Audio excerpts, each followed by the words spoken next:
Welcome to The Author Show, where we feature new authors and books, from fiction to self-help and everything in between.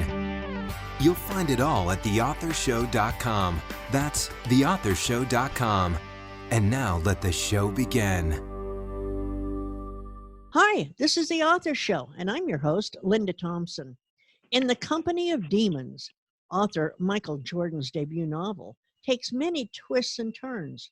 Jordan's protagonist, John Coleman, is an attorney, as is Jordan, which lends a certain authenticity to the story.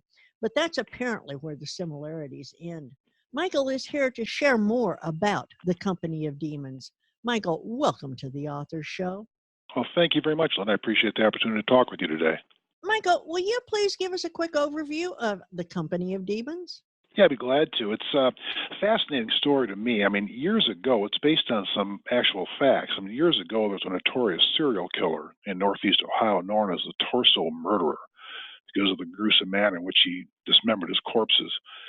As he was terrorizing this region in Ohio, Elliot Ness, the famed lawman of the Untouchables, moved from Chicago to Cleveland and took over the police department here, and it became Elliot Ness's task to try to apprehend the killer. And their interchange became very much a cat and mouse game, and when Ness failed to succeed and find this horrific person, it affected Elliot Ness badly. He left Cleveland under a cloud. His career was basically in ruins. They never caught the Torso killer. So in my book, I asked the question, what if that murderer might still be out there and came back today for one final act of vengeance? Wow, that sends cold chills up my back. So, as I mentioned in my intro, both you and your protagonist, John Coleman, are attorneys. Does John's life resemble yours in any way? Thankfully, no, because he's got a pretty messed up life, Linda.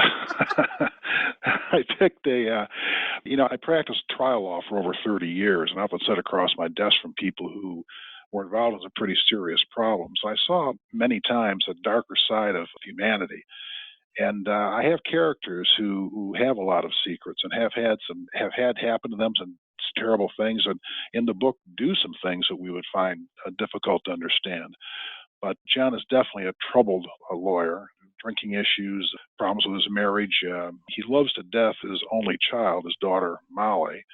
And this all plays out in the book as the story develops, his relationships with his friends and family. What type of reader do you believe would be most interested in the Company of Demons? I think people who enjoy legal thrillers and also those who enjoy dark thrillers generally, dark mysteries. One reviewer called me a cross between Stephen King and John Grisham. And not only do I find that really complimentary, but I think that kind of highlights what my story is about. There's a lot of the legal thriller aspects to it, but it's a dark story. A serial killer who's terrorizing the city of Cleveland. So it's a good combination that way. That is a really complimentary combination. So keep up the good work on that one. Thanks. Since this is your debut novel, is there any other author who you feel may have had an influence on your style of writing? I would say there's probably several authors who've influenced me over the years. I'm an eclectic reader, and I bounce back and forth between so many different types of authors, and it's hard for me to point to one who I would say really influenced this book. But I gleaned a lot from many different authors over the years. All the Lee Child's Jack Reacher character I find fascinating. I like some of the heavier thrillers like Robert Ludlum. Frederick Forsyth were also influential. Lisa Scodolini, I read quite a few of her books, legal thriller type. John Grisham, of course, and then there is Stephen King, and I think that he certainly was an influence on my writing as well. If you could compare the Company of Demons with any other, what would that other book be? I don't have an answer for a book I'd compare it to. In fact, many readers, Linda, have said that it's a different type of thriller than they've read before. Not only is it the horror of the serial killer, but combined with the Grisham-esque courtroom scenes is unique. And I also structured the novel intentionally to have some unexpected highs and lows, some twists in there that I think work quite well from the reader's standpoint, but make the book stand out to be something that I think is not necessarily the type of book you'll run across every day. Will John Coleman return to us in a sequel or perhaps even a series? There's going to be a sequel, and I'll tell you why. A lot of readers have asked for one, but most importantly, my wife said she wants a sequel. If my wife says there's going to be a sequel, there'll be a sequel. So is that what you're working on now? I'm working now on a World War II thriller that I've had under my hat for some time. I'm in the final stages of what I hope is the last draft of that manuscript. But then when that's completed, I'm going to move back and finish the outline for the sequel for the John Coleman Company of Demons book. Well, we've mentioned before, John is definitely a flawed character. Why did you create someone that has few unredeemable qualities?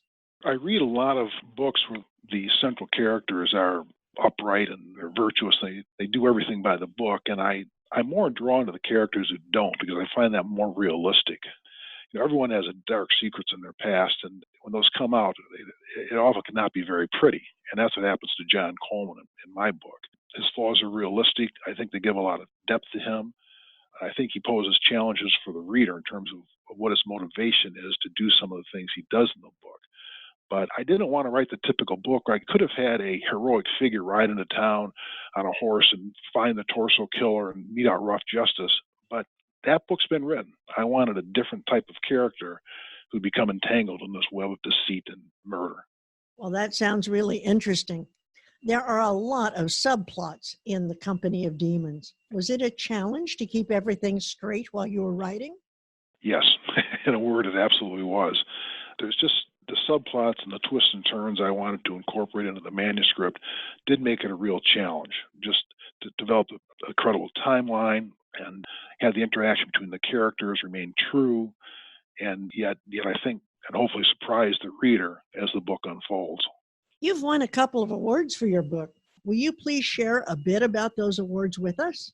Yeah, I was very happy and gratified to receive the gold medal in the juried Florida Book Awards competition, popular fiction category. That was quite fun. I attended the banquet for a presentation down in Tallahassee, and it was just a very rewarding experience where I met a lot of wonderful other authors and people in the literary business. And I was just designated a finalist in the Florida Writers Association Royal Palm Literary Competition. They'll announce the winners in October. But those have both been very rewarding. And I was designated a crime fiction winner for the international, I've drawn a blank on the title, I apologize. There's just been so many awards, I've been so blessed. That's quite all right.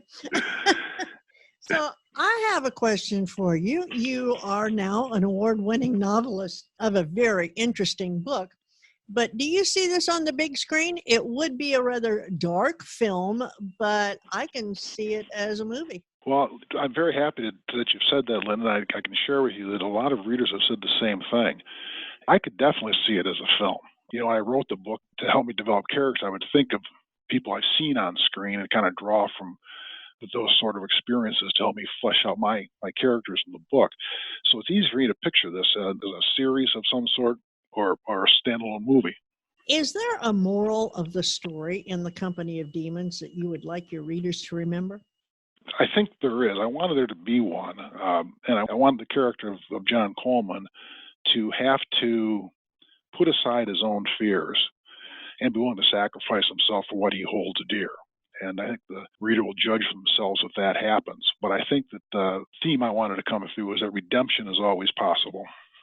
Michael, will you please read a short excerpt from The Company of Demons for our listeners? Yeah, I'd be glad to. I'll start with chapter 1.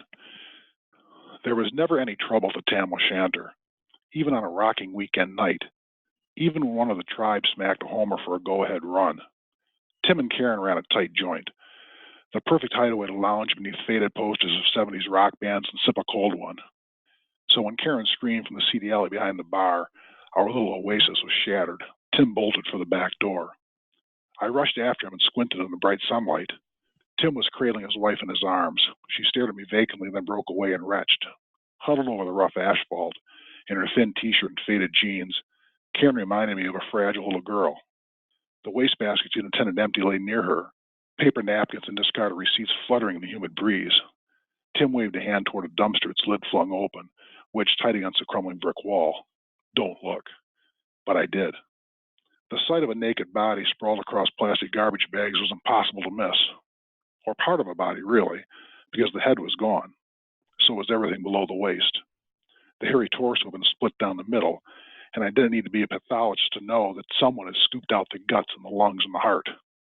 Flies droned incessantly, And in the summer heat, the stench of rancid meat wafted to me. I backed away. We headed back into the TAM, none of us saying a word. I dialed 911 on my cell. The Indians' third baseman cracked a triple as I slumped onto a black vinyl bar stool, the announcer's agitated voice echoing from the worn paneled walls and yellowed tin ceiling. His enthusiastic play-by-play was a jarring accompaniment to Karen's quiet sobs.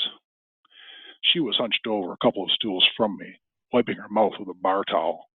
Tim, glancing at me or the walls of the floor, hovered close to his wife, rubbing her shoulders.